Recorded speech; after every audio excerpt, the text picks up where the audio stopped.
So I wanted to make a little video talking about Marty Friedman's really weird, unorthodox picking technique. Because, I mean, if you look at it, it looks like a broken hand.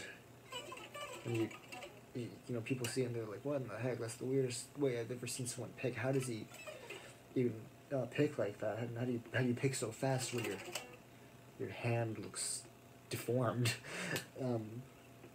So I just kind of wanted to break down a bit of Marty's picking technique, because I think I've kind of sort of gotten an idea of it. I don't think it's exactly what he does, nor do I care to get it to be exactly how he does it, because that's technically impossible. But I kind of get the idea of it and the gist of it, and I understand why he does that, kind of. And we have things that we can learn from that. There's things that might benefit our own playing. Even if we don't want to pick with a broken hand, we might want to pick normally. The first of those things being is when you're picking like this, up picks are really good, are really powerful. So let's so Tornado of Souls, he has the crazy, and then on that bent note, you want to up pick it and really just make it sound as huge and wide as powerful as possible. So you do this huge up pick.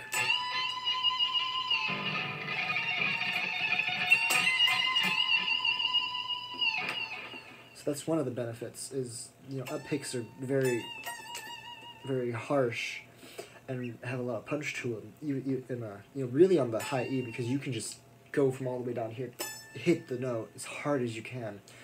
On these notes here, you have to be a bit more on these strings. When you're hitting these notes, you have to be more careful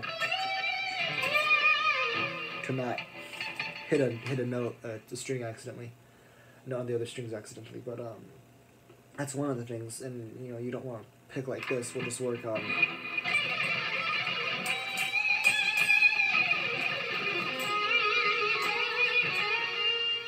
just having a harsh up pick, but also precise up pick, so that you don't, you know, hit something else and have something else ring out while you're doing that, because that's just not a good sound. It ruins the moment. And another thing that is, it helps Marty a lot, I think, when he plays, is how the pick hits the string, how it rolls off the string. So if you look how I'm holding it here, it's almost adjacent to my thumb. I have it slanted slightly. I don't know exactly how Marty does it, but I like to have it slightly slanted out from my thumb, so then I can, instead like this. I hope you can see that. But it's rolling on the edge of the pick, as opposed to, say, it being kind of flat. It's rolling on the very edge of the pick, and that's what helps speed. So when you hear Marty playing, say, you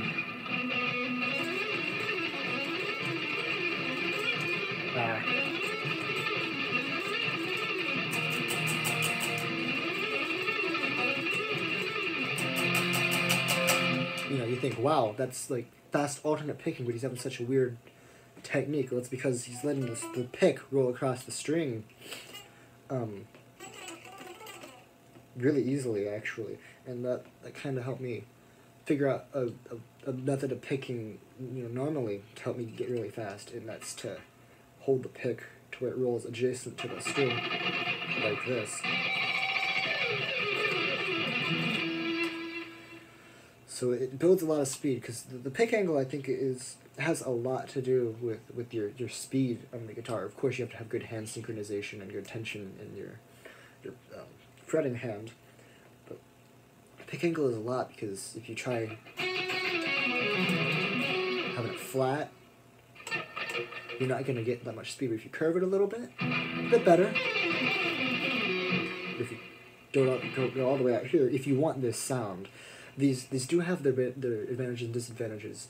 The disadvantage of this is that the notes aren't as high output as the other ones, for lack of a better term. But if I kind of have just a little slight curve,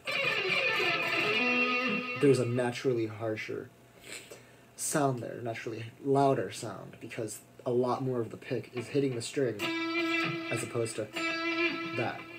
So it has its benefits and disadvantages, but that's one other thing that we can learn from that picking technique is, you know, how to build speed, or how to improve your technique for speedy lines.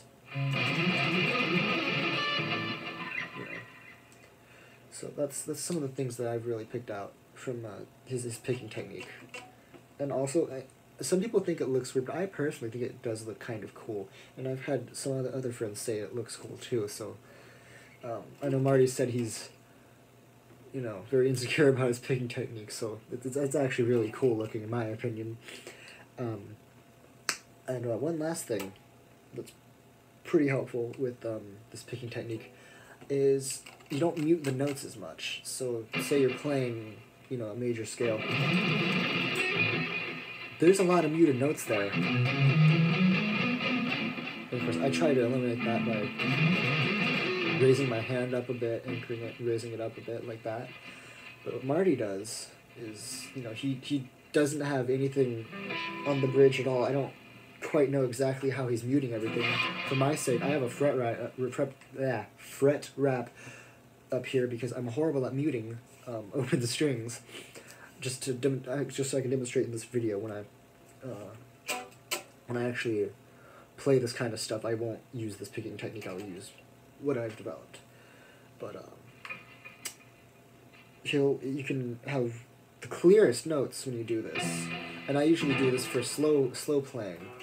Let me actually switch to a clean sound here, and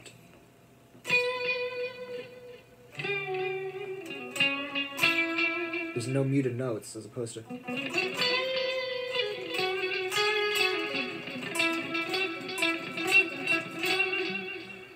So it's a different flavor to the notes, because I don't really like. I know he said it. He doesn't like the sound of muted notes, and that's one of the reasons why he does it. And that's something we can also learn and try.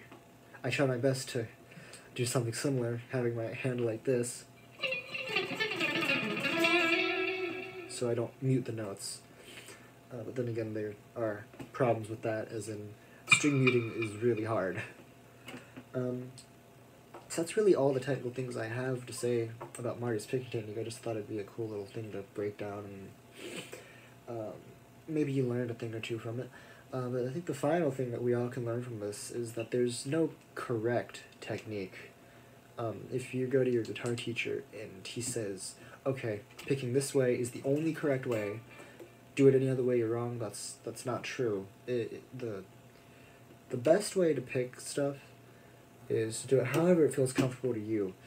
And it's also very situational, you know, if you're playing stuff like that, you might want a flat pick attack. Or if you're playing something like that, you might want to still pretty full, but easier to alternate pick kind of feel and sound by angling it slightly. Or if you want to do crazy insane alternate picking stuff, you can angle it that way.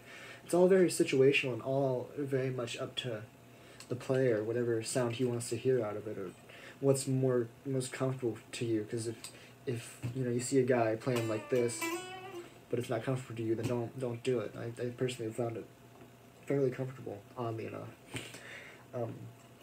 That's just some of the things I've learned from analyzing Marty Friedman's picking techniques. I mean, Marty's one of my favorite guitarists. I own a Jackson Kelly for a reason. And I've learned quite a few of his songs. So, yeah, that's all I had.